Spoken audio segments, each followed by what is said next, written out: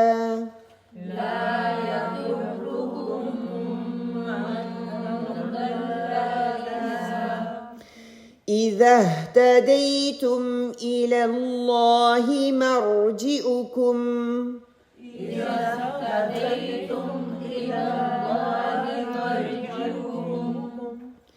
إلى الله مرجعكم جميعا فينبئكم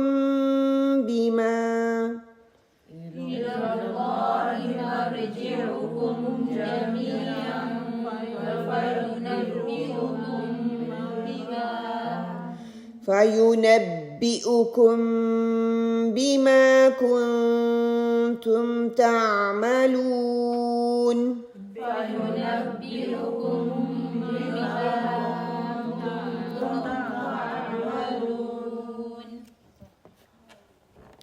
اے لوگو جو ایمان لائے ہو اپنی فکر کرو، کسی دوسرے کی گمراہی سے تمہارا کچھ نہیں بگڑتا. اگر تم خود راہ راست پر ہو، اللہ کی طرف تم سب کو پلٹ کر جانا ہے، پھر وہ تمہیں بتا دے گا کہ تم کیا کرتے رہے ہو. سبحان اللہ. یہ جو جملہ ہے نا کہ اپنی فکر کرو، اس کو لکھ لو. ہم اپنی فکر کے لیے یہاں پہ آ کے بیٹھے ہیں نا، اپنی فکر کے لیے اپنی اصلاح کرنا چاہ رہے ہیں انشاءاللہ تعالیٰ کہ اپنی اصلاح کی فکر کرو. تم پر ہے کہ تمہارے نفسوں کی اصلاح جو ہے اس کو تم کرو. تم پہ فرض ہے کہ اپنی نفسوں کی اصلاح پہلے کرو، پھر دوسروں کی فکر کرو. تم دوسروں کو سمجھاتے ہو، بتاتے ہو. کوئی شخص جس کو تم کوئی بھی اچھی بات بتاتے ہو، وہ کیا کرتا ہے کہ تمہاری بات نہیں سنتا، یا تم اس کو جو بھی بتاتے ہو اس کو لینا نہیں چاہتا، یا وہ اللہ کی طرف نہیں پلٹتا، تو یہ تمہارے اوپر نہیں ہوگا. سب سے پہلے تم نے اپنے اندر کو دیکھنا ہے، اپنی اصلاح کرنی ہے، اپنی فکر کرنی ہے، پھر تم نے دوسروں کی اصلاح کرنی ہے. اگر وہ مان لیتا ہے تو ٹھیک ہے، اگر وہ نہیں مانتا تو اس کی پوچھ آپ سے نہیں ہوگی. کیونکہ آپ نے اپنا کام کر دیا ہے. اور بعض اوقات ایسا ہوتا ہے کہ آیت جب لوگ پڑھتے ہیں نا تو اس کا مطلب الٹ لے لیتے ہیں. یہاں پہ یہ نہیں کہا جا رہا کہ دوسروں کو بتانا نہیں ہے، یہاں پہ یہ کہا جا رہا ہے کہ دوسروں کی فکر کرنی ہے. اگر ہم اس کا دوسرا مطلب نکالتے ہیں تو ہم کیا کہتے ہیں کہ ہمیں دوسروں کو بتانے کی ضرورت نہیں ہے. ہم انفرادی طور پہ اپنے اوپر فوکس کرتے رہتے ہیں. میری نمازیں، میری عبادات، میرے روزے، میرے بچے، میری فیملی، بس اللہ اللہ خیر صلی اللہ، کوئی اور کام کرنے کی ضرورت نہیں ہے. یہاں پہ یہ نہیں کہا جا رہا ہے. اللہ سبحانہ وتعالیٰ کہہ رہے ہیں کہ ایمان جو لائے ہو اپنی فکر پہلے کرو. یہ نہیں کہ نہیں، کئی دفعہ یہ ہوتا ہے ہم کسی کو کوئی پیغام دیتے ہیں نا تو ہمیں وہ بڑی تکلیف ہوتی ہے، وہ نہیں سنتے ہمارا پیغام، تو ہم ان پہ انفورس کرنے کی کوشش کرتے ہیں. اس لیے جب ہم کسی پہ انفورس کرتے ہیں تو کیا ہوتا ہے، ہماری اخلاقیات کئی دفعہ بہت گر جاتی ہیں، یا بات ہم اس طرح سے کر دیتے ہیں دوسروں کو ہم نقصان پہنچا دیتے ہیں، جو کہ کہیں ایسا نہ ہو کہ وہ میری اخلاق کی وجہ سے دین سے دوری کا سبب بن جائیں. اب یہاں پہ جو بات کی جا رہی ہے کہ صرف اپنی فکر کرنی ہے، یہ بات درست نہیں ہے. قرآن کی بہت سی آیات سے ہمیں پتہ چلتا ہے، احادیث سے ہمیں پتہ چلتا ہے. جو ہم نے ریمائنڈر احادیث رکھی تھی ویلکم رمضان میں، اس سے کیا پتہ چل رہا ہے کہ ہر انسان کے اوپر ایک رائی ہے، ایک اس کی نا جس کے انڈر اس کی رایا ہے. جیسے ماں ہے، ماں کے انڈر اس کے بچے ہیں. والد ہے، والد کے اندر پورے گھر جو ہے اس کے انڈر ہے، اس کی اصلاح اس کے ذمے ہے. پھر اسی طرح یہ کام جو ہے ایکسٹینڈ ہوتا چلا جاتا ہے. لیکن اگر ہم قرآن کے حوالے سے دیکھتے ہیں تو اللہ سبحانہ وتعالیٰ نے بہت سی آیات میں ہمیں بتایا ہے کہ صرف اپنی ذات کی فکر نہیں کرنی بلکہ دوسروں کی فکر کرنی ہے. سب سے پہلے اپنے گھر والوں کو تبلیغ کرنی ہے، ان گھر والوں کو بتانا ہے کہ اپنے آپ کو بھی بچاؤ اور اپنے گھر والوں کو بھی بچاؤ. یہ لفظ قرآن پاک میں آتی ہیں، ٹھیک ہے. پھر آپ صلی اللہ علیہ وسلم کو جب اللہ سبحانہ وتعالیٰ نے نبوت دی، قرآن کی آیات آئیں، اس کا پیغام پہنچانا تھا، تو سب سے پہلے اللہ سبحانہ وتعالیٰ نے آپ صلی اللہ علیہ وسلم کو کیا کہا تھا کہ جاؤ اور جا کے اپنے قریبی رشتہ داروں کو جو ہے اسلام کی دعوت دو. آپ صلی اللہ علیہ وسلم نے وہ کام ویسے شروع کیا، رشتہ داروں کو دیا، اپنے ارد گرد کے لوگوں کو دیا. کسی نے لیا، کسی نے انکار کر دیا، ٹھیک ہے، موسٹ نے انکار کر دیا. پھر آپ صلی اللہ علیہ وسلم نے آ کر کیا کہا کہ اے میری قوم، میں آپ کو بات بتانا چاہتا ہوں، جو اللہ تعالیٰ نے مجھے ذمہ داری دی ہے میں وہ آپ تک پہنچانا چاہتا ہوں. سب سے پہلے چھوٹا دائرہ وچ از مائی سیلف، پھر میرا ایکسٹینڈ ہوگا، میرے بچے ہیں، میری فیملی آئے گی، پھر میرے ان لاز آئیں گے، پھر میری سوسائٹی، جس سوسائٹی میں میں رہ رہی ہوں وہ آئے گی کہ اگر کسی کے اندر مجھے برائی نظر آتی ہے تو میں ان کی اصلاح کی کوشش کروں گی. پھر یہ دائرہ جو ہے آہستہ آہستہ بڑھتا چلا جاتا ہے. جب آپ صلی اللہ علیہ وسلم کی عملی زندگی سے ہم دیکھتے ہیں تو آپ صلی اللہ علیہ وسلم پر جب پہلی وحی نازل ہوئی تھی تو آپ صلی اللہ علیہ وسلم سب سے پہلے آئے تو کس کو دعوت دی؟ اپنی بیوی کو، حضرت خدیجہ رضی اللہ تعالیٰ کو. اس کے بعد دوست ابو بکر صدیق کو گئے، ابو بکر صدیق کو بتایا، انہوں نے اس کو قبول کیا. پھر اگر فیملی میں لیتے ہیں تو چچا زاد بھائی حضرت علی رضی اللہ تعالیٰ، ان کو بتایا، انہوں نے ایکسیپٹ کر لیا. پھر اس کے بعد منہ بولا بیٹا یا غلام آپ کہہ لیں، زید بن حضرت زید رضی اللہ تعالیٰ، ان کو بتایا تو انہوں نے اسلام قبول کیا. مطلب کہ پہلے سب سے پہلے میاں بیوی کا رشتہ، ٹھیک ہے، پھر دوست آ جاتے ہیں، پھر فیملی آ جاتی ہے، پھر بچے آ جاتے ہیں. یہ آپ صلی اللہ علیہ وسلم کی سیرت سے ہمیں قرآن سے ان آیات کا پتہ چلتا ہے. ٹھیک ہے، ہر دور میں ایک پر یہ ذمہ داری، کوئی نہ کوئی ذمہ داری دینے والا آتا رہا ہے. ایسے ہی کسی بھی کام کو کرنے کا آغاز ہوا، جیسے اللہ سبحانہ تعالیٰ نے پہلے امتوں کے اوپر رسولوں کو بھیجا، نبیوں کو بھیجا، کتاب دی، شریعت دی، ایک بندہ اٹھا اور اس کے ساتھ جماعت بنتی گئی. ٹھیک ہے، حضرت نوح علیہ السلام کو دیکھتے ہیں، ان کے ساتھ ان کی پوری زندگی کا نچوڑ نکالتے ہیں تو کتنے لوگ ان کے ساتھ جو تھے ایمان لانے کے لیے تیار ہوئے؟ چند ایک.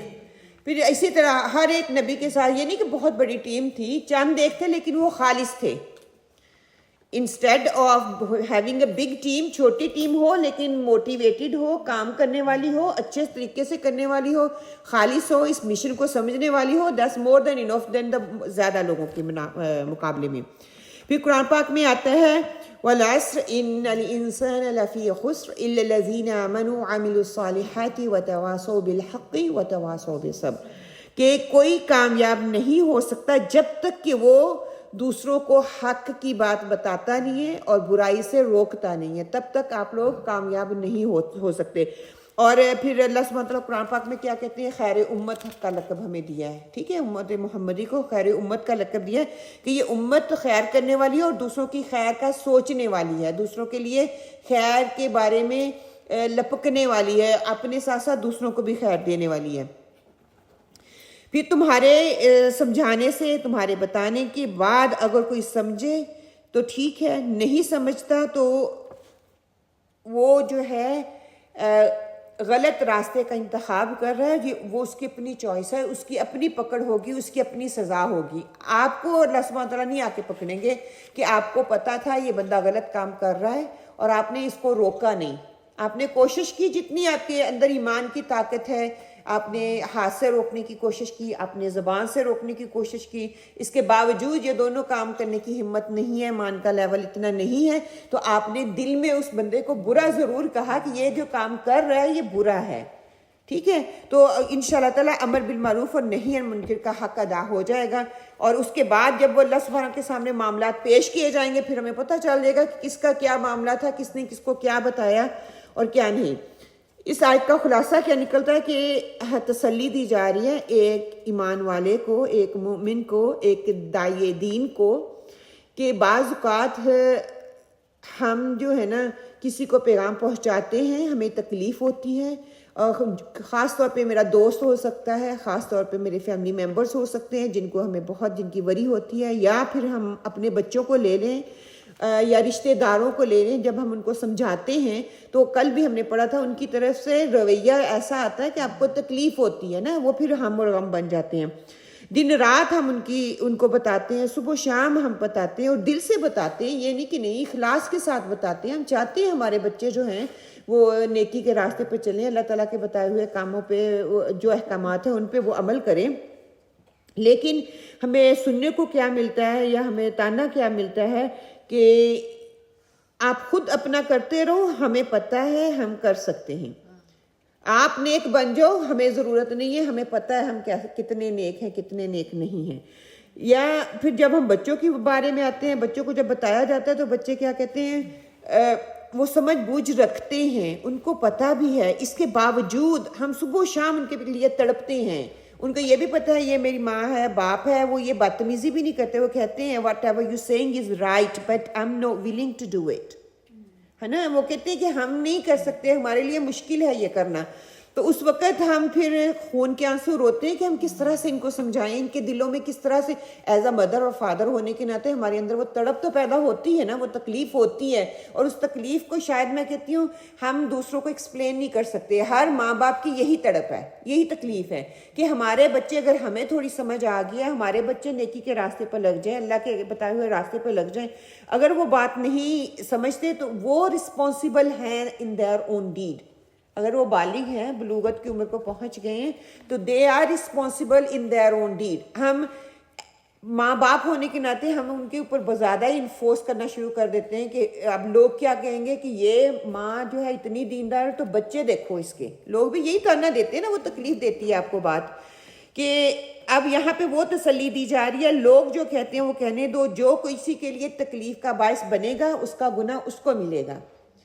اگر میں نے کسی کے لیے اصلاح کی گنجائش رکھی ہے یا اصلاح کی کوشش کر رہی ہوں, اللہ سے دعائیں کریں اور ان کو ان کے حال پہ چھوڑ دیں. میں نے اپنا کام کر دیا ہے. آپ صلی اللہ علیہ وسلم کو بھی تکلیف ہوتی تھی نا, جب وہ دوسروں کو بتاتے تھے تو نہیں مانتے تھے, تو آپ اتنا آپ کو غم ہوتا تھا اس چیز کا. تو اللہ سبحانہ تعالیٰ نے کہا کہ آپ کا کام ہے صرف بتا دینا, پہنچا دینا, حجت تمام کر دینا.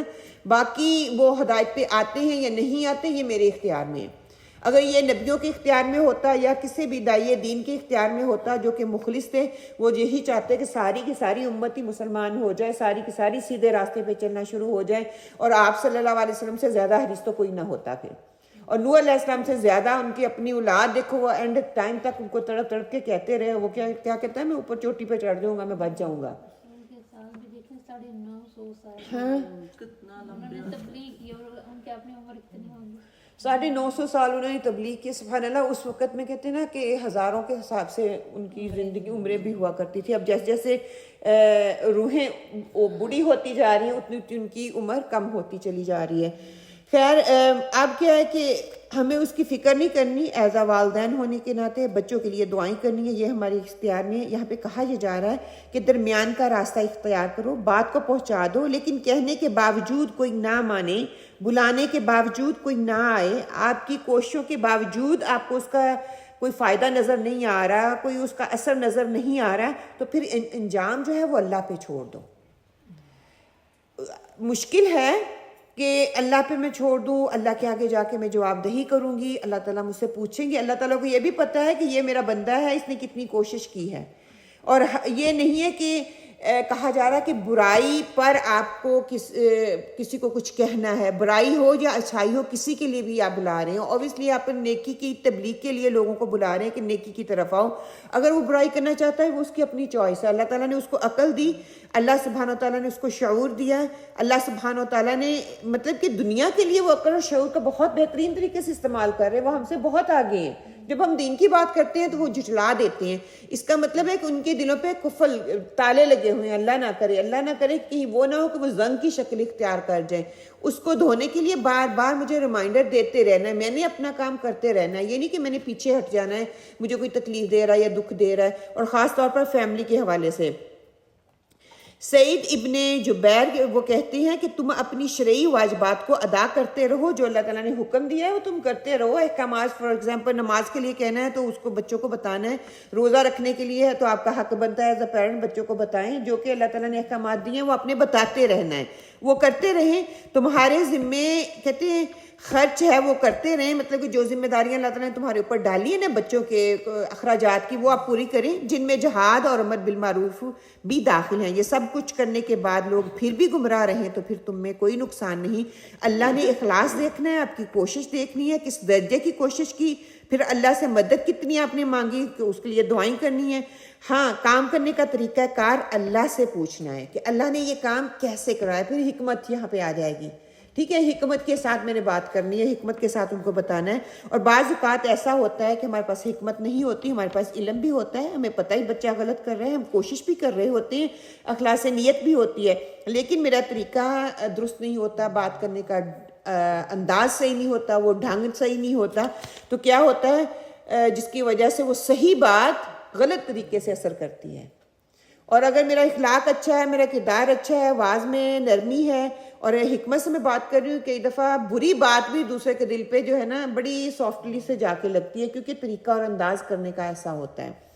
تو بیسکلی ہمیں یہ بتایا جا رہا ہے اس آیت میں کہ ہمیں اپنی فکر کرنی ہے, اپنی بیلٹ میں نے پہلے باندھنی ہے, اپنی آپ کی اصلاح کرنی ہے. جب میری اصلاح ہو جائے گی دوسروں کو مجھے اتنے کہنے کی ضرورت ہی نہیں پڑے گی. اندر کی بات یہ ہے, ہماری اپنی اصلاح نہیں ہوتی, پڑھ لیتی ہیں, جا کے دوسروں کی اصلاح پہ لگ جاتے ہیں اور اپنی ہم وہیں کے وہیں لٹک رہے ہوتے ہیں. ہمارا تالا تو کھلا ہی نہیں ہے, تالا تو بند ہے.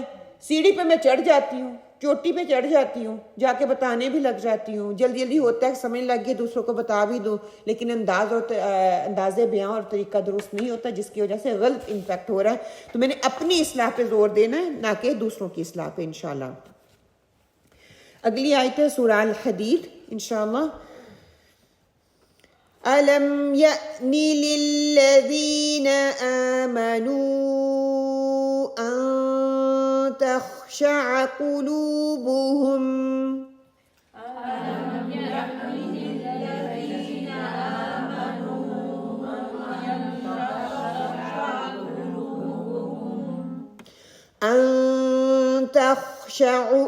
أن تخشع قلوبهم لذكر الله وما نزل من الحق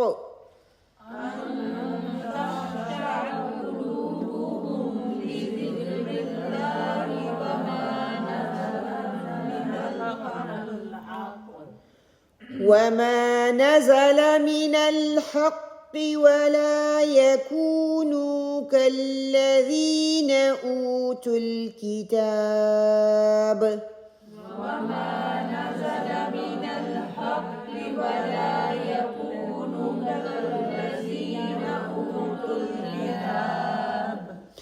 أوتوا الكتاب من قبل فطال عليهم الأمد فقست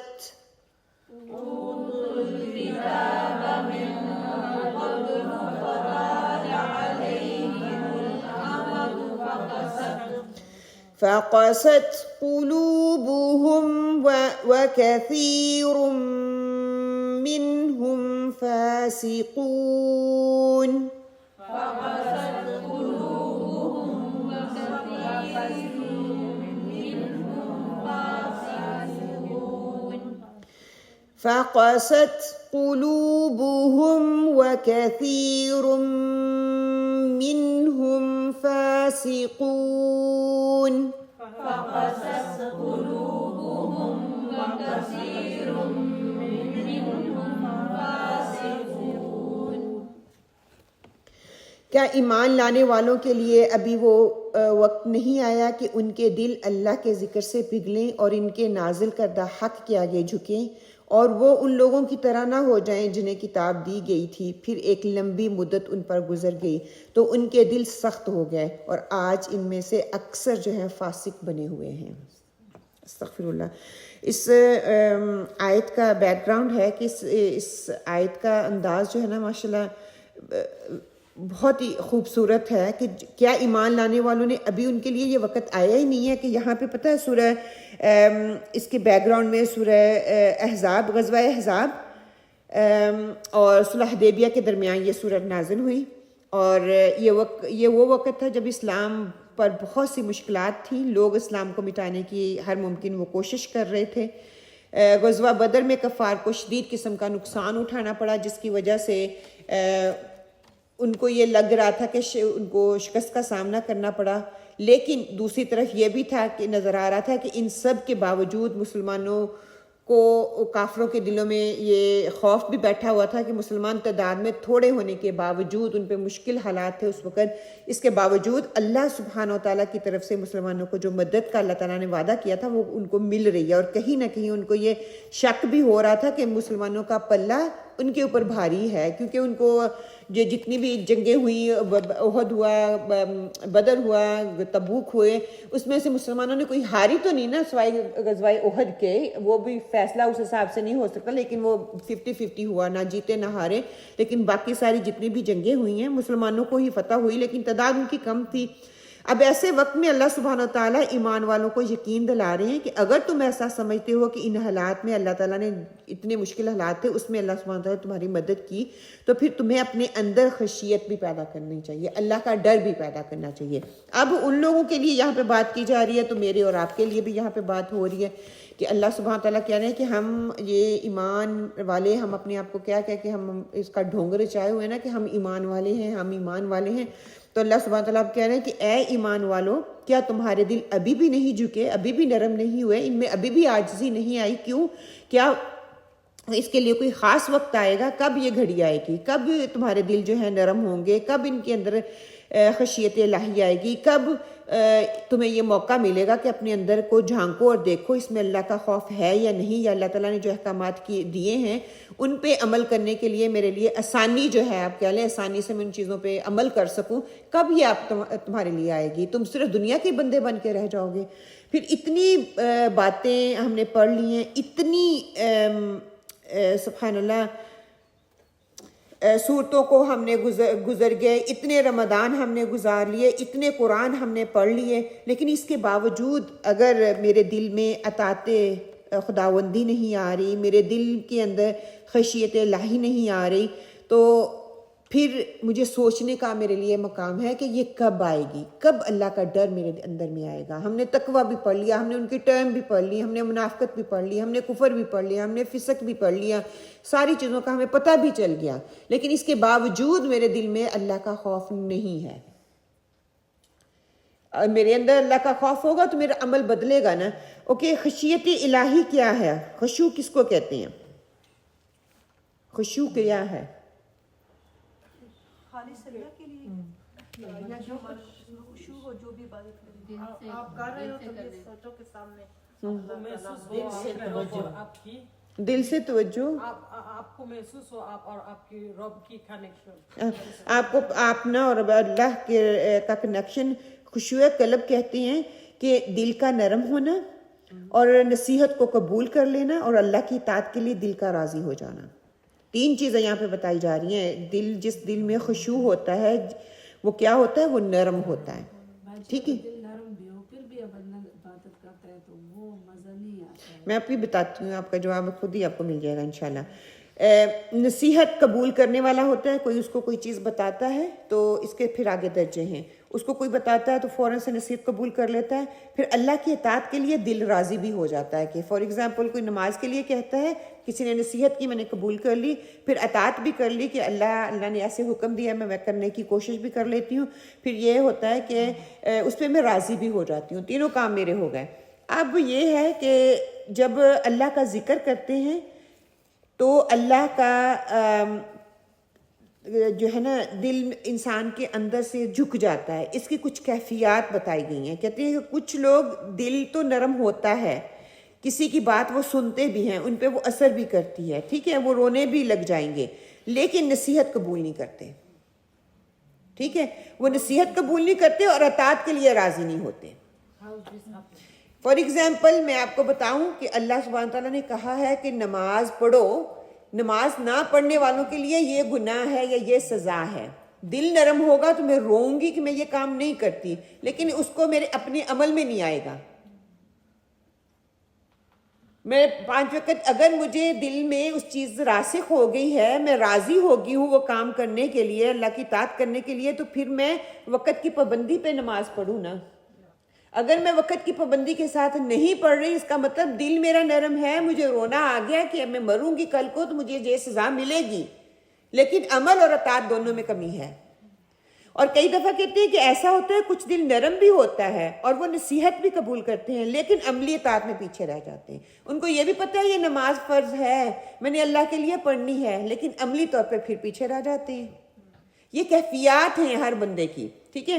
ہو سکتا ہے ہمارے اندر خشیت ہے، ہمارا دل روتا ہے جب ہم نماز پڑھتے ہیں، وہ لیول نہیں آتا، یہ ہمارے ایمان کا لیول ہے، ٹھیک ہے۔ ہم اطاعت بھی کر رہے ہیں، ہم مان بھی رہے ہیں، ہم دل سے راضی بھی ہیں، خوشی سے نماز پڑھتے ہیں، کوئی ہمیں مجبور نہیں کر کے پڑھا رہا، جیسے بچوں کو ہم مجبور کر کے پڑھاتے ہیں نا، وہ مجبوری والا حساب بھی نہیں ہے، کیونکہ وہ ان کے دل نرم ہے، وہ نصیحت کو قبول ہی نہیں کر رہے، اور ہم پھر اس پہ وہ راضی بھی نہیں ہو رہے اس عبادت کو کرنے کے لیے۔ تو یہ ہم راضی بھی ہیں، دل بھی نرم ہے، ہم اس چیز کی نصیحت کو لے بھی رہی ہیں، لیکن عمل میں ہمارے جب کمی آتی ہے تو یہ ایک ایمان کا لیول ہے، یہ اس میں پھر خشیت کا عمل دخل نہیں ہے. جیسے ہمارے اندر خشوع نہیں آ رہی تو میں اس لیول کو پہنچنے کے لیے ایمان کو کہ اس لیول تک، اس کے لیے پھر مجھے نالج کی ضرورت ہے، اس کے لیے ایفرٹ کی ضرورت ہے، اس کے لیے طریقے اپنانے کی ضرورت ہے تاکہ میں وہ لیول اختیار کر سکوں یا مجھے وہ لیول مل سکے. ہر وہ شخص خشوع والا ہے جس کے اندر یہ تینوں صفات موجود ہیں، اس کے اندر خشوع ہے، لیکن اس خشوع کا لیول اپ ڈاؤن ہو سکتا ہے ایمان کی بنیاد پہ. ایک بندہ نرم دل بھی ہو سکتا ہے، اس کو رونا بھی آ سکتا ہے، ایک بندہ اس عمل کو لینے والا بھی ہو سکتا ہے، اطاعت گزار بھی ہو سکتا ہے، اور مرضی سے اس عمل کو لینے والا ہو سکتا ہے، تینوں نصیحتوں کو قبول کرنے والا. تو اگر اس کے اندر ان میں سے کوئی ایک چیز کی بھی کمی ہے تو اس کا مطلب ہے ہمیں اپنی خشوع کو دیکھنے کی ضرورت ہے، پھر اس پہ عمل کرنے کی طرف آئیں گے. یہاں پر ہر وہ شخص مراد ہے جو آپ صلی اللہ علیہ وسلم کی اطاعت کا دعویٰ تو کرتا ہے لیکن اس کے باوجود دل ایمان سے کے درد سے خالی ہے. ہم دعویٰ تو کر رہے ہیں، آپ صلی اللہ علیہ وسلم کی امتی ہیں، آپ محمد صلی اللہ علیہ وسلم کی امتی ہونے کے ناطے ہم یہ دعوے پہ دعویٰ کر رہے ہیں، لیکن سیرت میں سے کچھ بھی اپنانے کی ہمیں طریقہ نہیں آتا، ڈھنگ نہیں آتا، اس طریقے سے نہیں. ہاں دعویٰ صرف خالی دعوے ہیں، عمل میں پھر ہم پیچھے رہ جاتے ہیں. تو یہ دل کا خشوع بڑھانے کے لیے پہلے مجھے اپنے دل کو ٹٹولنا ہے، پھر مجھے دیکھنا ہے کہ آپ صلی اللہ علیہ وسلم کے بتائے ہوئے طریقوں کو میں کس طریقے سے کرتی ہوں. پھر یہ کہ اللہ کا ذکر آتے ہی، اللہ کا کام آتے ہی، جب اللہ کے احکامات آتے ہیں تو کیا میرا دل اسی وقت جھک جاتا ہے؟ اگر میں نہیں کرتی تو کیا میرے دل میں وہ دیکھے پھر عاجز دل مطمئنہ کہ اس وقت پھر میرے دل میں کوئی کھٹک اٹھتی ہے یا کہتے ہیں it's okay, I will do it tomorrow, leave it today, کل کر لیں گے, it's okay. آج میں نے نئی چیریٹی ڈالی تو that's fine, it's okay, میں کل ڈالوں گی. کس نے دیکھی ہے کل کا کچھ ہمیں پتہ نہیں ہے. یہ ہمارا یقین ہے، ایمان کا حصہ ہے، کل کا ہمیں ایک سیکنڈ کا نہیں پتہ. تو یہاں جب بھی بیٹھے صحابہ کرام تو یہ ہوتے تھے جب ان پہ وہ حکم نہ صادر ہوتا فوراً سے اس کے پریکٹیکل، یہاں تک بھی آیا نا کہ ایک صحابہ کرام ایک آیت کو اتنا مطلب کرتے تھے جب تک ان کی پریکٹس میں نہیں آ جاتا تھا وہ اگلی آیت کو نہیں پکڑتے تھے. اللہ کے ذکر سے، اللہ کے نام سے، اللہ کی یاد سے جب اللہ کے سامنے کی جاتی ہے ان کے دل جو ہے وہ نرم ہو جاتے ہیں، ان کے دل جھک جاتے ہیں. جو بھی اللہ نے اپنی کتاب میں نازل کیا ہے کسی بھی قسم کا حکم ان کے دلوں میں وہ اترتا ہے. اس کو وہ سن کر، اس کو وہ پڑھ کر سب سے پہلے تیار ہوتے ہیں کہ اس پہ انہوں نے عمل کرنا ہے. سب سے پہلے جن کے دلوں میں خشوع ہوتی ہے وہ اس چیز کو لینے والے ہوتے ہیں اور اپنی اطاعت سے، عملی اطاعت سے جو ہے پریکٹیکلی کر کے اس کو دکھاتے ہیں. تو پھر ہمیں پتہ چلے گا کہ ہمارے اندر کتنی خشوع اور کس طرح سے ہم کس چیز کو کیسے لیتے ہیں. ایک واقعہ ہے جو اس آیت کے حوالے سے بتایا جاتا ہے، کہتے ہیں فضیل بن عیاض ان کا نام بتایا جاتا ہے. اس کے والدین، یہاں پہ ایک تھوڑی سی خوشی اور امید بھی نظر آتی ہے کہ جن کے والدین نیک اور صالح ہوتے ہیں نا، اللہ سبحانہ وتعالیٰ ان کی اولادوں کو ضائع نہیں کرتے. سورۃ کہف میں بھی آتا ہے ان کا جن کا والد، اس کے وہاں پہ والد کا ذکر ہے، یہاں پہ کہا گیا کہ اس کے والدین ماں باپ جو تھے وہ نیک ہے، مطلب کہ دونوں.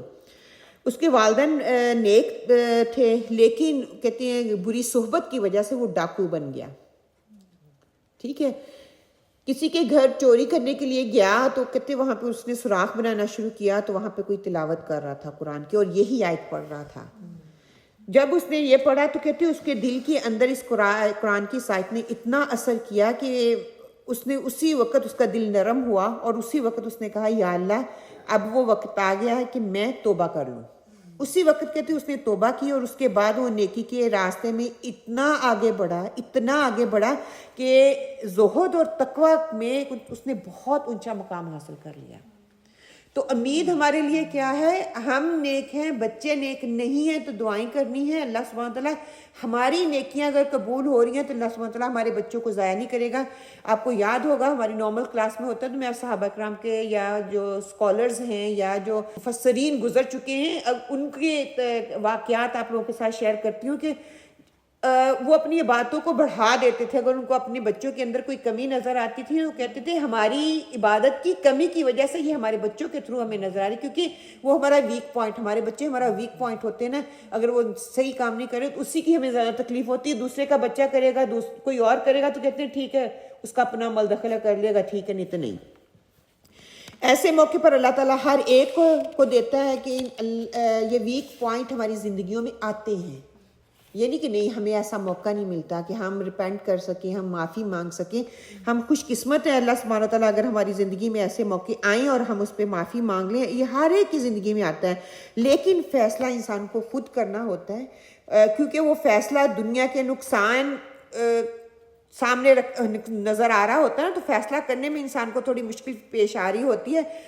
اگر وہ وہاں پہ مضبوطی کے ساتھ فیصلہ کر لیتا ہے اور دنیا کا نقصان چھوڑ کے اللہ کی طرف آ جاتا ہے, خیر کی طرف آ جاتا ہے, تو کہتے ہیں اللہ سبحانہ تعالیٰ اس کے لیے خیر کے دروازے کھول دیتا ہے. آپ نے بہت سے ایسے واقعات دیکھے ہوں گے, کئی لوگ ایسے ہوتے ہیں بہت ہی گناہگار ہوتے ہیں, جب وہ پلٹتے ہیں تو ان کی کایا ہی پلٹ جاتی ہے. مطلب یہ کہ کوئی شراب پینے والے لگا لو, یا کسی کی دکان ہے وہ شراب بیچ رہا ہے, غلط کام ہے نا, اس کے لیے کرنا بہت مشکل ہے. اگر وہ اس قرآن کے احکام کو سن کے, چلو پہلے نہیں پتا تھا یا پتا تھا اس لیول کا نہیں پتا تھا, اب اللہ تعالیٰ نے شعور دے دیا, ذہن اور دماغ سارا کچھ دل کھل گیا ہے, تو اب اس نے کیا کیا, اللہ سے معافی مانگی ہے اور وہ بالکل پورے کا پورا کام ہی کوئٹ کر دیا ہے شراب کا.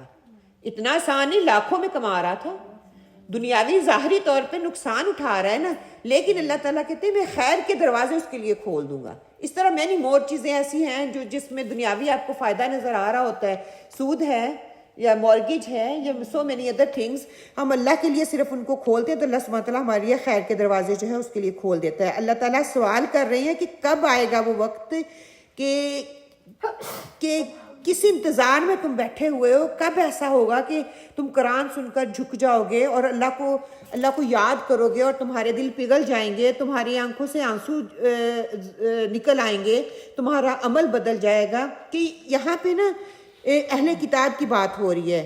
اہل کتاب کا بتایا جا رہا ہے کہ اہل کتاب جو تھے ان کو ذکر سے پگھلے اور ان کو نازل جو کیا ہے ان کے اوپر, وہ ان کے آگے جھک جاتے ہیں. اور جنہیں پہلے کتاب دی گئی, کہ یہود و نصارہ کی بات کی گئی کہ ان کو بھی کتاب دی گئی تھی, بہت لمبے عرصے تک وہ کتاب پڑھتے پڑھاتے رہے, ان کی آہستہ آہستہ ان کی روح جو ہے وہ فراموش ہوتی گئی, انہوں نے پیچھے کر دیا, پھر دل ان کے سخت ہو گئے.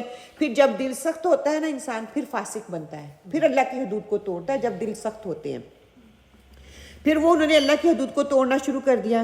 اب مجھے اور آپ کو اللہ سبحانہ تعالیٰ کہہ رہے ہیں کہ اے امت محمدی, تم سے پہلے موسیٰ اور عیسیٰ کی امتوں کو بھی کتابیں دی گئی تھی, انہوں نے بھی, ان کے دل بھی نرم تھے, اللہ تعالیٰ نے ان کے دلوں کو نرم کیا, ان کے ابتدائی ماننے والے بہت اچھے تھے, لیکن وقت گزرنے کے ساتھ ساتھ لوگوں کے اندر اصل پیغام سے دوری آتی گئی. جب وہ دین سے دور ہو گئے, قرآن سے دور ہو گئے, جو صحیفے ان کو دیے گئے تھے دور ہو گئے, ان کے دل سخت ہو گئے, تو وہ اللہ تعالیٰ کی حدود کو توڑنے لگے. آپ صلی اللہ علیہ وسلم نے فرمایا سب سے بہترین دور میرا دور ہے جس میں کتاب اتاری گئی. ہم دیکھتے ہیں کہ بعض اوقات صحابہ اکرام صرف ایک آیت پہ اتنے ٹائم لگا دیتے. کیوں؟ کیونکہ وہ ان کی عملی زندگی میں نہیں آتے تھے. ایک صحابہ کا آتا ہے نا ذکر کہ سورہ بقرہ انہوں نے کئی سالوں کے بعد 10 سال میرے خیال میں ان میں کی تھی, اور پھر اس پہ انہوں نے خوشی کا اظہار کیا کہ ایک آیت پہ انہوں نے عمل کر کے دکھایا. ہم آج علم لینے والے ہیں, پڑھنے پڑھانے والے ہیں, ہم لیں گے, لیکن عمل میں ہم بہت پیچھے ہیں. پھر کہا کہ تابعین کا دور بہت اچھا تھا, پھر ان میں خیر تھی. پھر اس کے بعد تبع تابعین کا دور اچھا تھا, اس کے بعد ان میں بہت خیر تھی. پھر آہستہ آہستہ اس کتاب کی ایک اثر پذیری کم ہوتی گئی, جیسے جیسے جنریشن آگے بڑھتی گئی یہ اثر کم ہوتا گیا. بعض لوگ پڑھتے رہے لیکن اس کا پورا حق ادا نہ انہوں نے کیا, اور بھول گیا یہ کتاب کس لیے نازل کی گئی تھی, اللہ تعالیٰ کا اس کتاب کو نازل کرنے کا مقصد کیا تھا, اور اس امت کو کس لیے اٹھایا گیا تھا. وہ مقصد, وہ پرپس ہی بھول گئے. ان کا مقصد زندگی کیا تھا, اللہ تعالیٰ نے اس کا نتیجہ کیا ہوا کہ زیادہ نافرمان نکلے اور مسلمانوں کی اکثریت دین سے دور ہو گئی. اور آج اس کا اثر ہم دیکھ رہے ہیں کہ دین سے دوری کے باعث یہ جو بھی ہو رہا ہے. پھر دیکھیں کہ اللہ سبحانہ تعالیٰ نے اہل کتاب کو ایک بہت بڑا مقصد دے کر دنیا میں بھیجا, لیکن جب بھی کوئی قوم خواہشات کی یا لسٹ کے پیچھے وہ لگ جاتی ہے, اپنی خواہشات کو پورا کرنے کے پیچھے لگ جاتی ہے, وہ اپنے مقصد سے پیچھے ہٹ جاتی ہے. اور مقصد کیا تھا کہ دنیا کو چھوڑ کر اپنے مقصد پہ فوکس ہونا, کہ اللہ سبحانہ تعالیٰ نے کیا کہا تھا کہ میرا یہ دین جو ہے اس کو دوسروں تک پہنچاؤ. اللہ کے دین کا کام ہم نے انڈیویجولی نہیں کرنا, ہم نے جماعت میں کرنا ہے. انفرادی زندگی جو بندہ بسر کرتا ہے نا, وہ انقلاب نہیں لے کے آ سکتا, کیونکہ وہ اس کی اپنی ذات تک ہوتا ہے. انقلاب تبھی آتا ہے جب آپ اجتماعی طور پہ زندگی گزار رہے ہوتے ہیں اور اپنے ساتھ دوسروں کو فائدہ دے رہے ہوتے ہیں, دوسروں کے ساتھ آسانیاں بانٹ رہے ہوتے ہیں, اپنی خواہشات پر, اپنی من مانی پر, اپنی چاہتوں پر آپ باؤنڈریز لگا رہے ہوتے ہیں. لیکن انفرادی کوششوں سے کیا ہوگا کہ قوموں کی حالت جب نہیں بدلتی تو وہ کیا ہے, اجتماعیت ان کے اندر نہیں آتی. جب اجتماعیت آتی ہے اس سے ماحول جو ہے اس پہ اثر پڑتا ہے, ایک ماحول بنتا ہے جس سے پھر آپ اپنی خواہشات کو دبانے والے بن جاتے ہو, آپ اپنی من مرضی نہیں کرتے, آپ اللہ تعالیٰ کے احکامات کو دوسروں تک پہنچانے والے بن جاتے ہیں. پھر کہتے ہیں کہ پھر جو ہے اللہ تعالیٰ کا جو مقصد ہے انسان کو پیدا کرنے کا وہ پورا ہوتا ہے. اللہ سبحانہ و تعالیٰ مسلمانوں کو ایک ایسا گروہ اور ایک ایسی جماعت اللہ سبحانہ و تعالیٰ نے بنا کے بھیجا کہ جاؤ اور اپنی اس مقصد کی خاطر ہر چیز کو پیچھے ڈال دو. ہم نے کیا کیا, ہم نے اس کا الٹا کر دیا, ہم نے ہر چیز کو آگے رکھ دیا, وہ جو پرپس تھا, مقصد تھا, وہ ہم نے پیچھے کر دیا. تو اس آیت کا خلاصہ کیا نکلتا ہے کہ اگر انسان اپنی تعلق جو ہے قرآن یا وحی الہی سے توڑ دیتا ہے تو وہ پہلے سے زیادہ گمراہ ہو جاتا ہے. استغفر اللہ, اللہم لا تجعل منہم. ہمیں اپنی اس نعمت کی بہت قدر کرنی ہے جو کہ قرآن اللہ تعالیٰ نے دیا ہے, ہمیں مسلمان بنایا ہے, دین دیا ہے, کہ اللہ ہمیں اس کتاب سے جوڑے رکھے. ہم سن رہے ہیں, ہم پڑھ رہے ہیں, ہمارے دلوں پہ یہ قرآن اثر کر رہا ہے اور رمضان کی رحمت کی وجہ سے اور زیادہ اثر کر رہا ہے. ہمارے دل اور زیادہ نرم ہوئے ہیں کہ ہم اس کو پڑھ کے ہمارے دل نرم ہو رہے ہیں. جیسے ہی اس سے دوری ہوتی ہے تو دل سخت ہونا شروع ہو جاتے ہیں. آپ دیکھ لیں جن کا قرآن کے ساتھ اتنا تعلق نہیں ہے ان کے دل سخت ہیں. آپ ان کو پیغام دیتے ہیں تو وہ اس پیغام کو ویسے نہیں لیتے. جس کے اندر تھوڑی سی فطرت سلیمہ باقی ہوتی ہے تو اس پیغام کو لینے کے لیے آگے بھی بڑھتے ہیں, اس کے لیے کوششیں بھی کرتے ہیں. جتنا علم اندر جذب ہوتا جائے گا آپ اتنے ہی نرم دل ہوتے جائیں گے, دوسروں کے لیے آپ سنسیئر ہوتے جائیں گے. حقیقی خوشی لینا چاہتے ہیں نا تو اس قرآن کے ساتھ آپ جڑیں. دلوں کو یہ قرآن جو ہے اطمینان دیتا ہے, اور اللہ جو اطمینان, دلوں کا اطمینان اللہ تعالیٰ کے ذکر سے ہوتا ہے. انشاءاللہ تعالیٰ یہاں پہ ہم بریک لیتے ہیں اینڈ پھر انشاءاللہ تعالیٰ. اللہ من الشیطان الرجیم. اعوذ باللہ من الشیطان الرجیم. بسم اللہ الرحمن الرحیم. بسم اللہ الرحمن الرحیم. لا الہ الا اللہ محمد رسول اللہ. لا الہ الا اللہ محمد رسول اللہ. نہیں کوئی معبود سوائے اللہ کے, نہیں کوئی معبود سوائے اللہ کے. محمد صلی اللہ علیہ وآلہ وسلم اللہ کے رسول ہیں. محمد صلی اللہ علیہ وسلم اللہ کے رسول ہیں. سبحان اللہ و بحمدہ. سبحان اللہ و بحمدہ. سبحان اللہ العظیم. سبحان اللہ العظیم. اللہ تعالیٰ اپنی تمام خوبیوں سمیت پاک ہے, اللہ تعالیٰ اپنی تمام خوبیوں سے پاک ہے, اور پاک ہے اللہ تعالیٰ عظمت والا. اور پاک ہے اللہ تعالیٰ عظمت والا. اللہ اکبر کبیرا. اللہ اکبر کبیرا. الحمد للہ کثیرا. والحمد للہ کثیرا. سبحان اللہ بکرۃ واصیلا. وسبحان اللہ بکرۃ واصیلا. اللہ سب سے بڑا ہے, اللہ سب سے بڑا ہے, بہت زیادہ حمد و ستائش کا مستحق ہے, بہت زیادہ حمد و ستائش کا مستحق اور ہے. میں صبح و شام اللہ کی پاکیزگی بیان کرتی ہوں. اور میں صبح و شام اللہ کی پاکیزگی بیان کرتی ہوں. یا حی یا قیوم برحمتک استعیذ. یا حی یا قیوم برحمتک استغیث.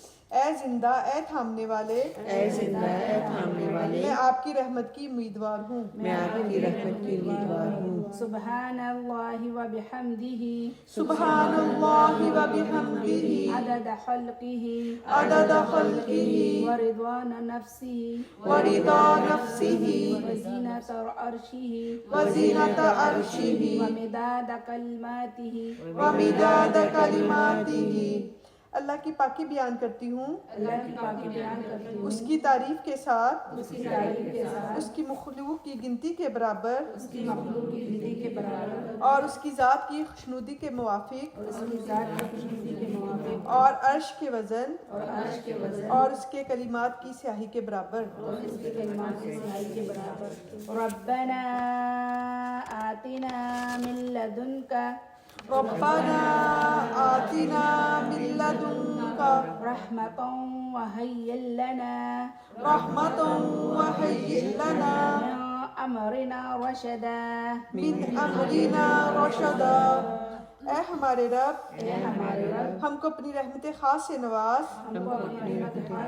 اور ہمارا معاملہ درست کر دے آمین آمین یا رب العالمین. جزاکم اللہ خیر کثیر. انشاءاللہ ہماری اگلی آیت ہے انشاءاللہ تعالی سورہ الصف سورہ احزاب آیت نمبر 41 انشاءاللہ. یا ایہا الذین آمنوا اذکروا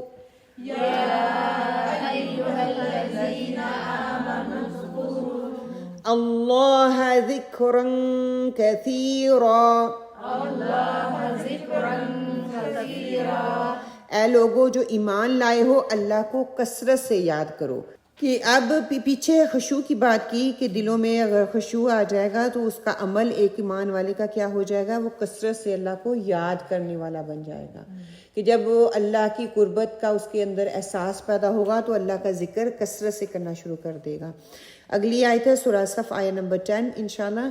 یا ایہا الذین آمنوا هل ادلکم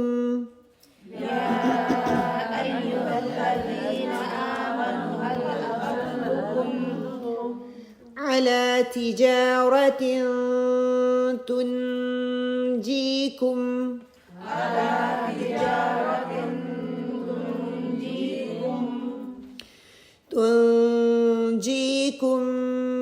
من عذاب أليم.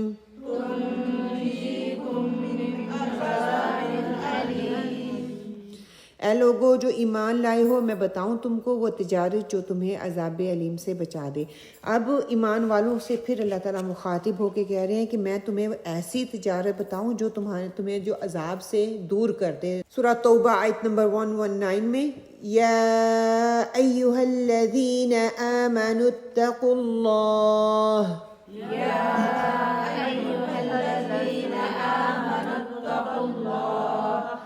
اللہ وکونوا مع الصادقین.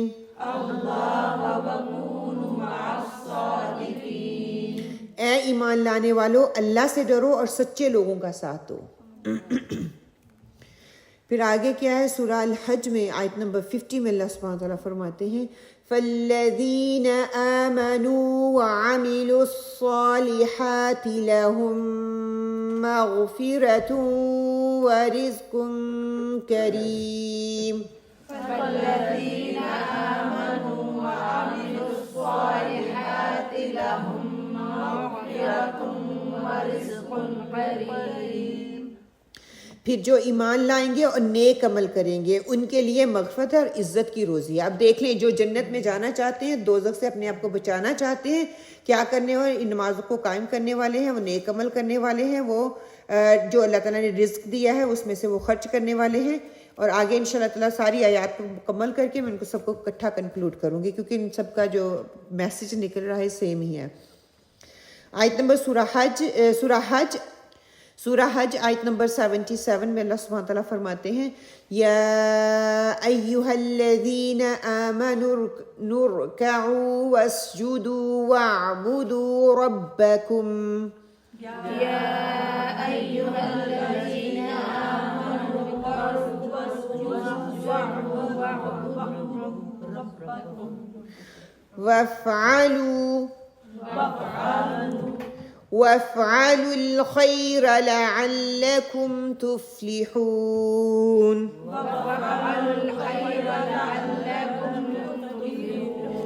یہ سجدے کی آیت ہے تو جب آپ نماز پڑھنے لگیں تو پہلا پلیز سجدہ کر لیجئے گا. اے لوگو جو ایمان لائے ہو، رکوع اور سجدہ کرو، اپنے رب کی بندگی کرو اور نیک کام کرو، شاید کہ تم فلاح پا جاؤ۔ اب یہ بھی فلاح پانے والا ہے، دوزخ سے دوری کا جو ہے یہ کام بھی ہے۔ رکوع کرنے والے کے ساتھ رکوع کرو اور سجدہ کرو اور اپنے رب کی بندگی جو ہے وہ بجا لاؤ۔ سورہ ابراہیم آیت نمبر 31 میں اللہ سبحانہ وتعالیٰ فرماتے ہیں قُل لِعِبَادِيَ الَّذِينَ آمَنُوا يُقِيمُوا الصَّلَاةَ وَيُنْفِقُوا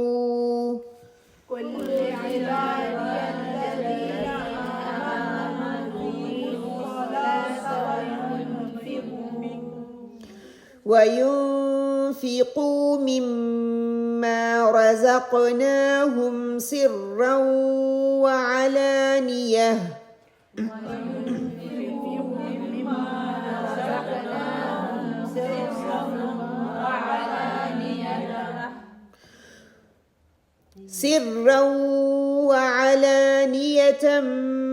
من قبل أن يأتي يوم لا بيع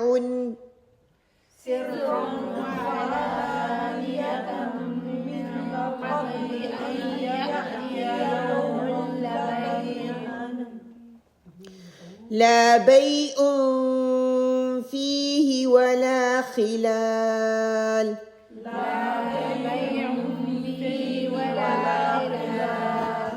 سورہ نحل انشاءاللہ إنه ليس له سلطان على الذين آمنوا وعلى ربهم يتوكلون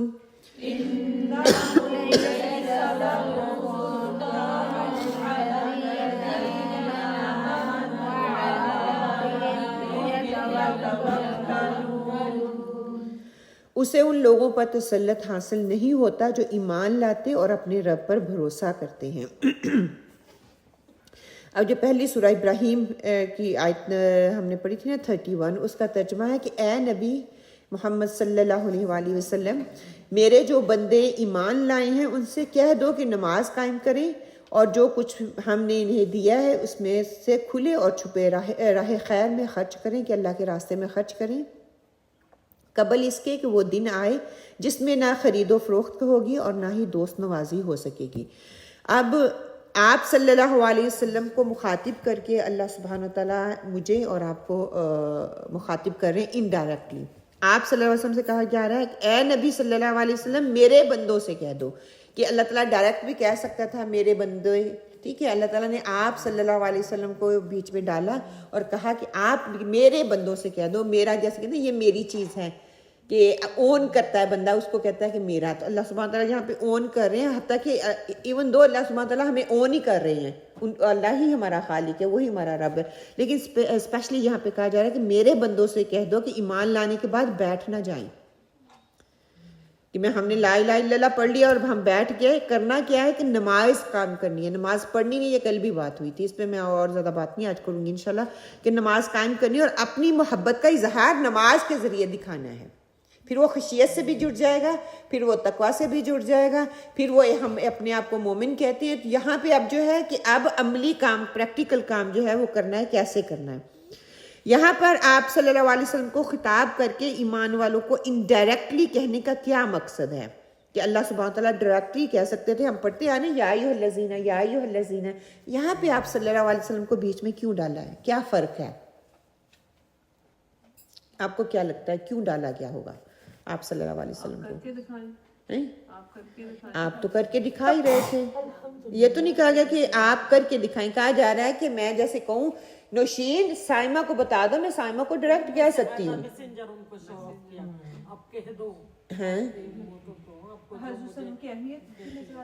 آپ صلی اللہ علیہ وسلم کی اہمیت بھی نظر آ رہی ہے۔ اس میں فرق پتہ کیا ہے کہ یا ایھا الذین کا خطاب مدنی دور میں تھا، وہ ڈائریکٹلی بات احکامات آ رہے تھے۔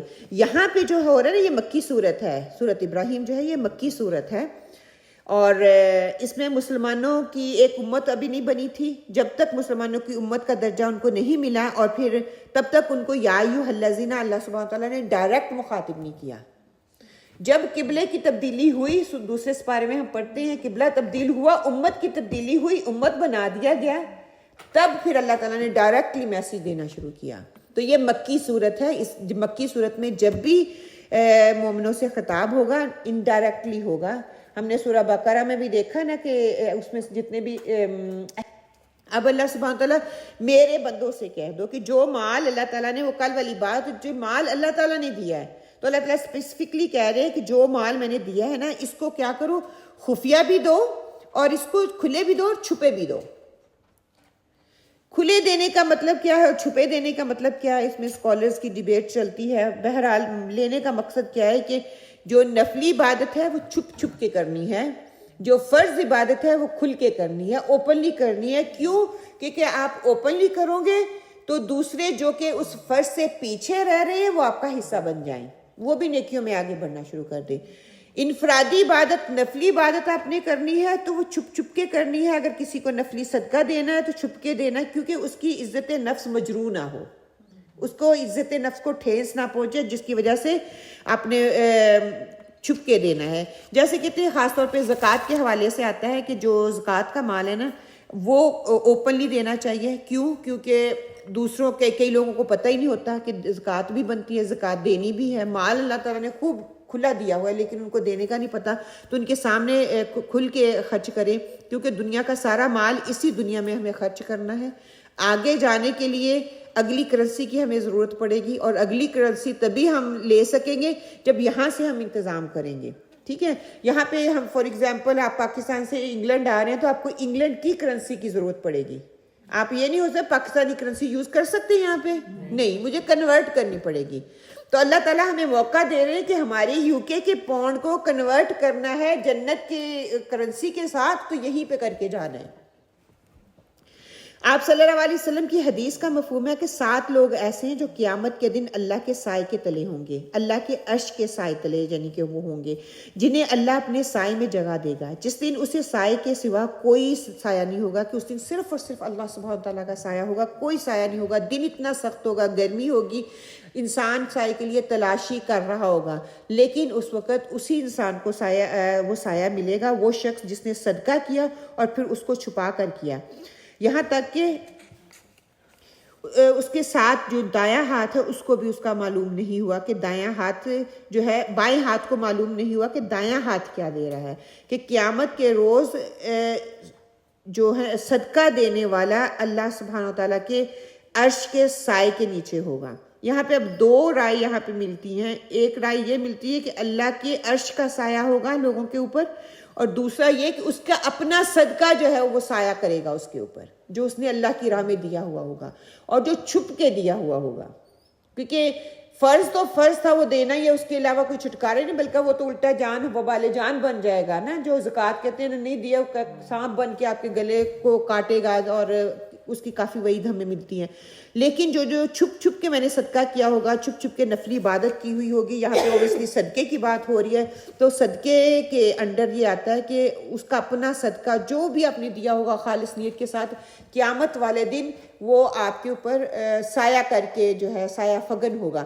تو آپ اب یہ اتنے پڑے ہوئے ہیں نا، اس میں سے جو بھی آپ نے ڈالا صرف اسی نیت سے کر کے، 1 پینی ڈالیں، 1 پاؤنڈ ڈالیں کہ میں ان باکسز میں اس لیے ڈال رہی ہوں کہ قیامت والے دن یہی پیسے میرے لیے سایہ بنے، اور یہی پیسے جب مجھے وہاں کی کرنسی کو استعمال کرنا ہوگا تو یہ میرے کام آئے گی.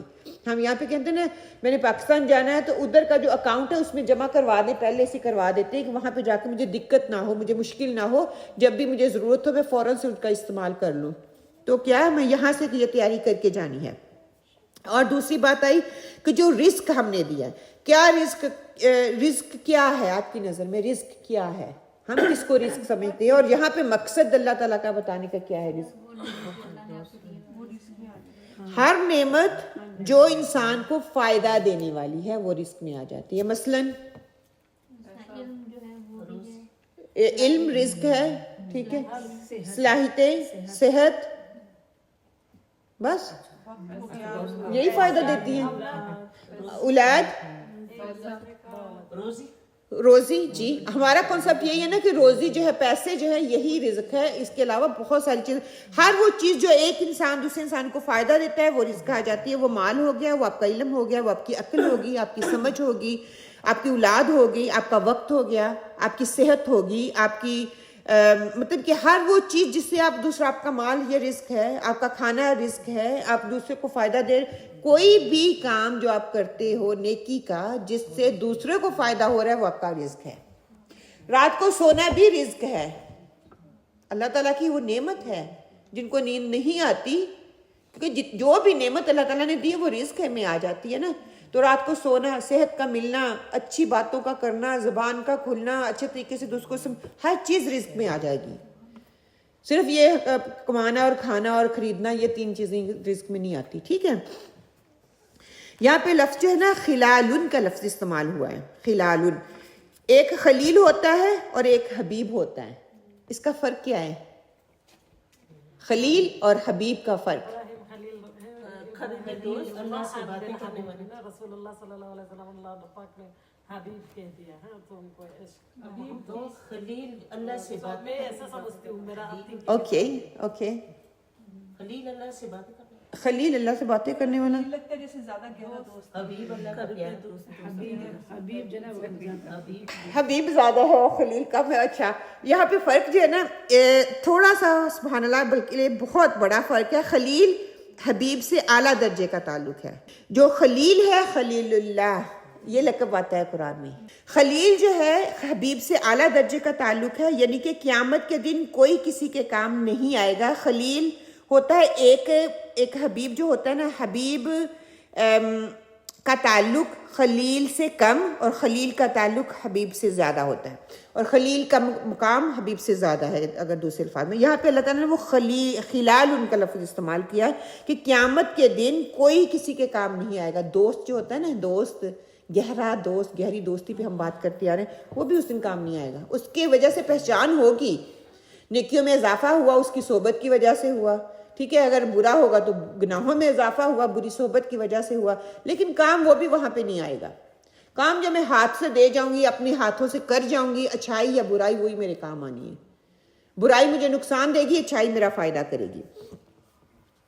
اب سورہ الحشر آیت نمبر 18 میں اللہ سبحانہ وتعالیٰ فرماتے ہیں یا ایہا الذین آمنوا اتقوا اللہ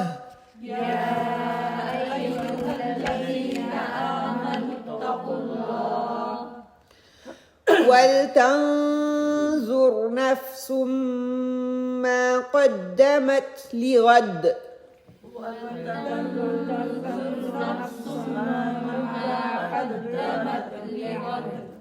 نَفْسٌ مَّا قَدَّمَتْ لِغَدٍ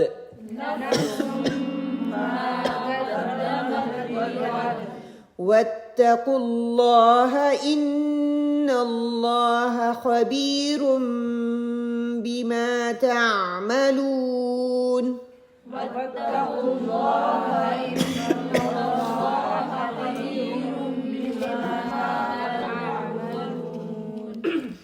اے لوگوں جو ایمان لائے ہو، اللہ سے ڈرو اور ہر شخص یہ دیکھے کہ اس نے کل کے لیے کیا سامان کیا ہے، کیا مطلب کہ کل کی تیاری کیا کی ہے. اللہ سے ڈرتے رہو، اللہ یقیناً تمہارے ان سب اعمال سے باخبر ہے جو تم کرتے ہو. خبیرم بما تعملون، کہ وہ جانتا ہے، اس کو خبر ہے. اب یہاں پہ کہا جا رہا ہے براہ راست یا ایھا الذین آمنوا، تو کیا ہے؟ مدنی صورت ہے. یہ ایک نشانی رکھیں.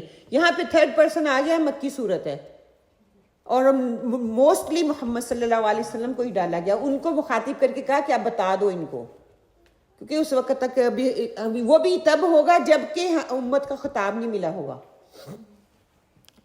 اے لوگوں جو ایمان لائے ہو، اللہ سے ڈرو. کہ ایمان والوں سے خطاب کر کے اللہ تعالیٰ کہہ رہے ہر شخص اکیلا اکیلا، تنہا تنہا اپنا اپنا جو ہے اعمال دیکھے. شروع آغاز کہاں سے ہوا؟ ہر نفس اپنا دیکھے کہ وہ کیا کر رہا ہے. اور یہاں پہ کیا کر رہا ہے؟ ہر ایک یہ دیکھ لے کہ اس نے کل کے لیے کمائی کیا کی ہے. ہم دنیا میں رہتے ہیں نا، ہم رات کو سوتے ہیں تو ہم دیکھتے ہیں صبح کو کیا کرنا ہے، صبح کو کیا کیا کام کرنی ہے، یا کیا کھانا ہے، کیا پکانا ہے، کہاں جانا ہے، کیا خریدنا ہے، کیا لینا ہے نا، کل کی پلاننگ. یہ یہاں پہ جو بات ہو رہی ہے نا، ایک کل ہوتا ہے جو گزر گیا، وہ ماضی بن گیا، ایک حال ہوتا ہے اور ایک فیوچر ہوتا ہے. اس کو بھی ہم کل ہی بولتے ہیں نا اردو زبان میں. یہ وہ بھی کل ہے، وہ بھی کل ہے.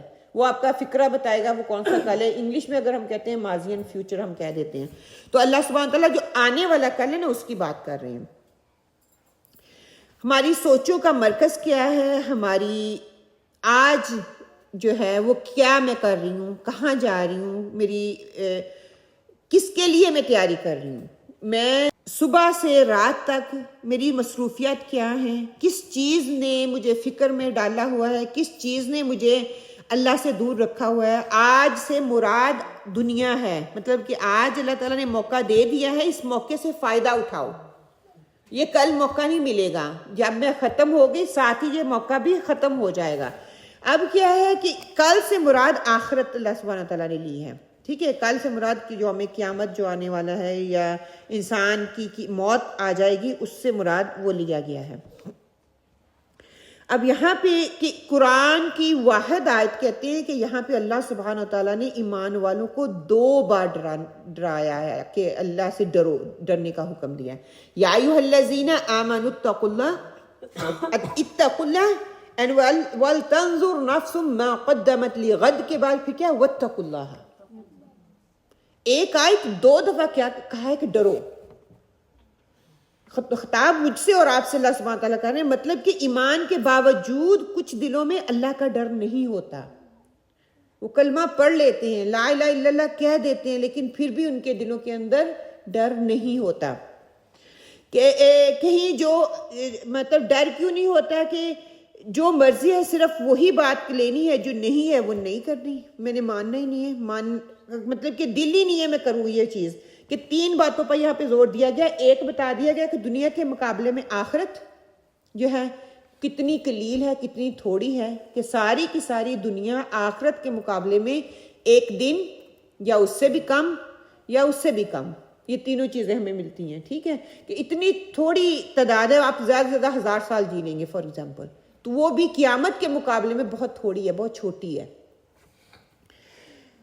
روایت میں ہے الدنیا یومن, کہ ساری دنیا ایک دن ہے, ولا فیہ صومن, اور ہمارا روزہ ہے. کہ مطلب کہ ساری کی ساری دنیا جو ہے جتنا بھی بندہ جی لے یا پوری کی پوری دنیا کو ملا لیں تو وہ ایک دن ہے.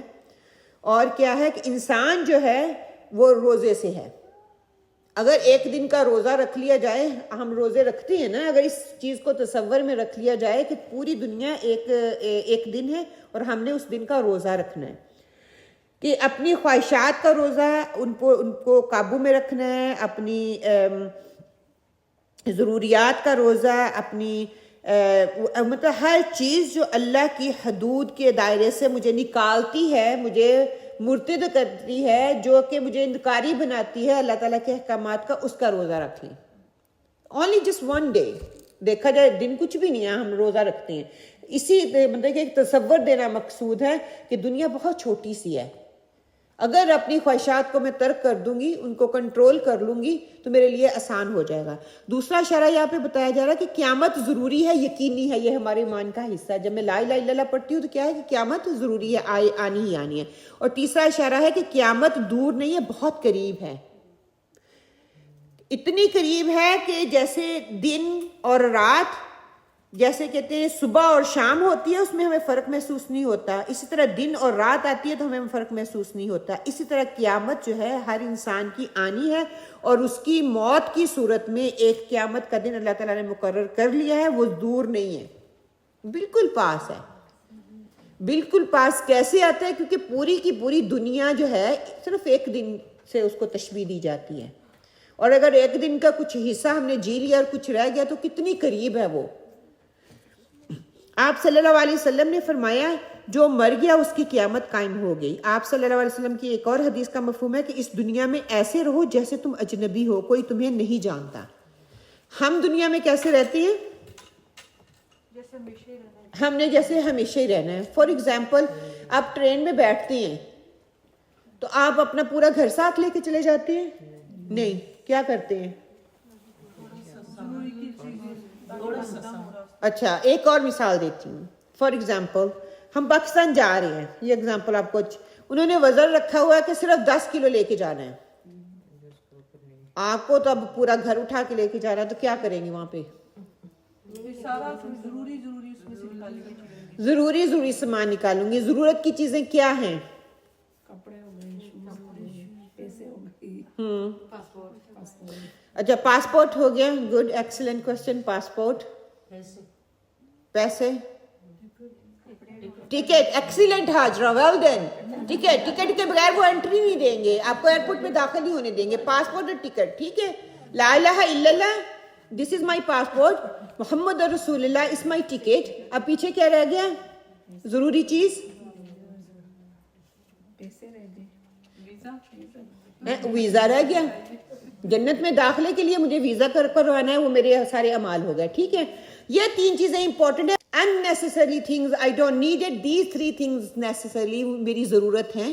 میرا ویزا, میرا پاسپورٹ اور میرا ٹکٹ, یہ 3 چیزیں. اگر میرے پاس یہ میں چھوڑ جاتی ہوں اور باقی 10 کلو وزن اپنے ساتھ پورا کر لیتی ہوں, میں بیوقوف ہوں یا میں عقل مند ہوں؟ میں بیوقوف ہوں. کیوں؟ انہوں نے 10 کلو وزن کا ہیں, آگے نہیں جاؤ گے تو مجھے 10 کلو وزن لے جانی.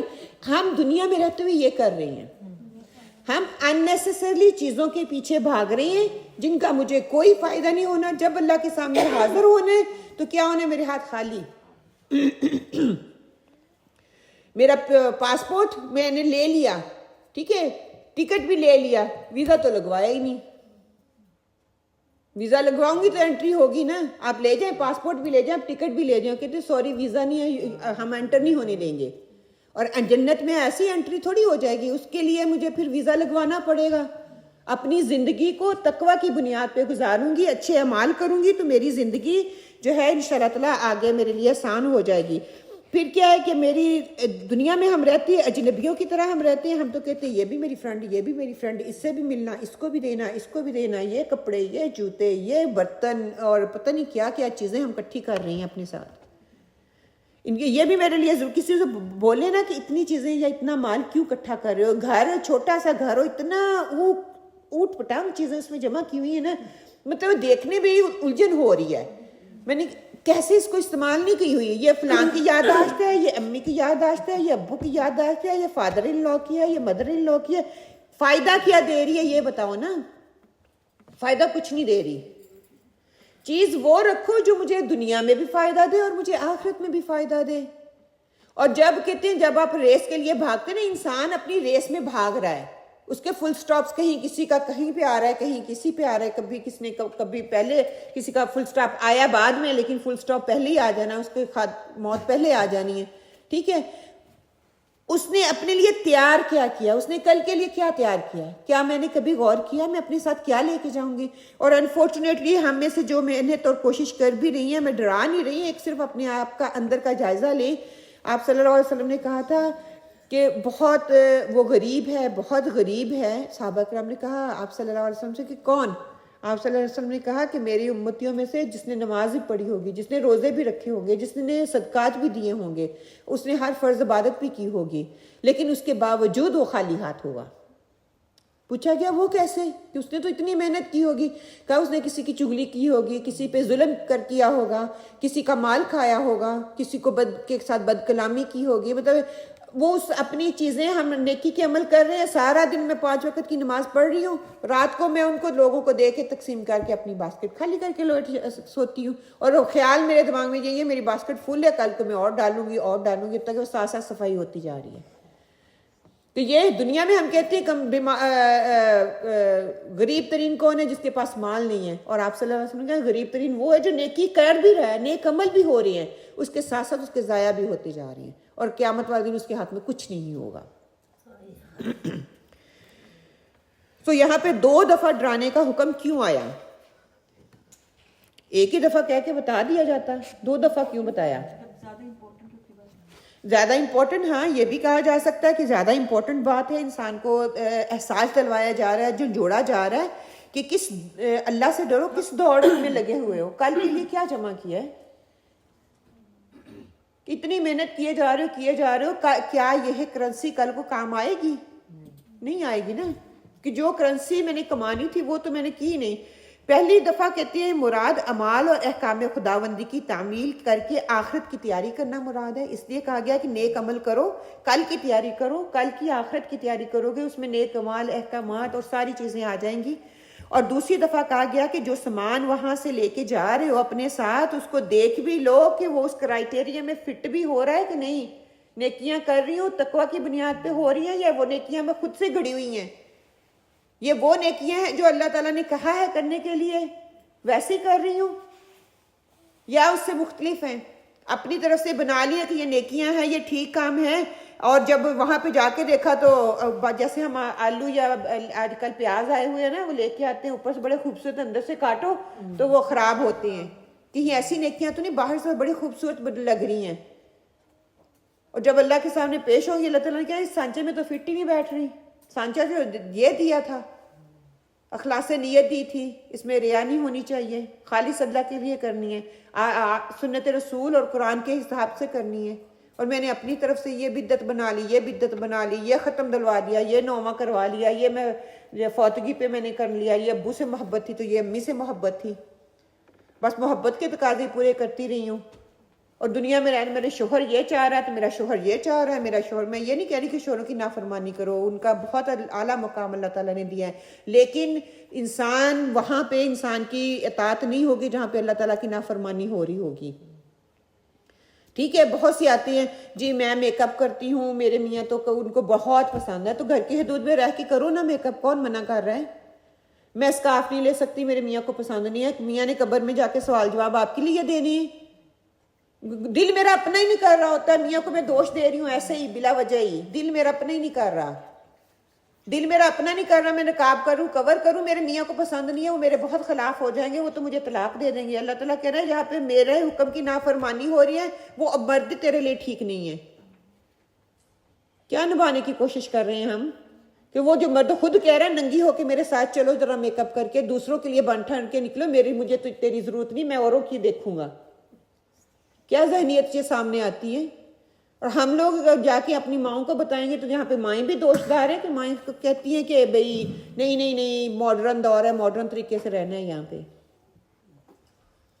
تو یہاں پہ ہمارا بھی اپنا قصور ہے۔ ایک ماں تڑپ رہی ہے کہ بچی اسکارف پہنے، دوسری ماں کہہ رہی ہے نہیں ابھی ٹو ارلی، ابھی نہیں پہننا۔ سو اللہ سبحانہ تعالیٰ سے دعا کرتے ہیں کہ اللہ سبحانہ تعالیٰ ہمیں اپنی کل کی فکر لگا دے، کل کا سامان ہم نے تیار کرنا ہے، جو میں اب اس کو لنک کروں، جو پکچر میں نے شروع میں آپ کو دکھائی تھی کہ یہ دنیا جو ہے میرے لیے سیڑھی ہے، اس پہ میں نے چڑھنا ہے، اور کیا ہے میرا دل جو ہے میرے لیے مجھے منزل مقصود تک پہنچانے کے لیے ہے، اور اس دل کو کھولنے کے لیے مجھے قرآن کے ساتھ لنک ہونا ہے۔ جب میں قرآن کے ساتھ لنک ہوں گی تو سیڑھیاں چڑھنا میرے لیے مشکل نہیں ہوگا، میرے لیے آسان ہوگا۔ دیکھیے سیڑھی کے اوپر سٹیپ چڑھنا فزیکلی ہم دیکھیں مشقت کا کام ہے نا، اور اوبیسلی منزل تک پہنچنے کے لیے مجھے محنت تو کرنی پڑے گی، وہ ایسے نہیں میں پہنچ جاؤں گی، ایک سٹیپ کر کے چڑھوں گی تو کامیاب ہو جاؤں گی۔ اگر دیکھیں دنیا میں بھی کہاوت بنی ہوئی ہے نا کہ جو فوراً سے پیک پہ جاتا ہے وہ ویسے نیچے بھی آتا ہے۔ اگر میں آہستہ آہستہ قدم مضبوط کر کے آگے جاؤں گی، میری بنیاد مضبوط ہوگی تو مجھے کوئی دھچکے بھی دے گا، کوئی مجھے ہلائے گا بھی، مجھے تکلیفیں آئیں گی، پریشانیاں آئیں گی، میں ہلوں گی نہیں، میں مضبوطی کے ساتھ اپنا قدم اوپر کی طرف چڑھتی جاؤں گی، اور ہم ہر لمحہ اوپر چڑھ رہے ہیں، اپنی منزل کی طرف جا رہے ہیں، لیکن ہمیں احساس نہیں ہو رہا نا، ہم زبان سے کہہ رہے ہیں کہ ہمیں موت آنی ہے، لیکن تیاری کوئی نہیں ہے، کہیں بیک آف مائی کانشیس یہی ہے، بیک آف مائنڈ کہ ابھی میرے پاس ٹائم ہے، ابھی میں ریڈی نہیں ہوں۔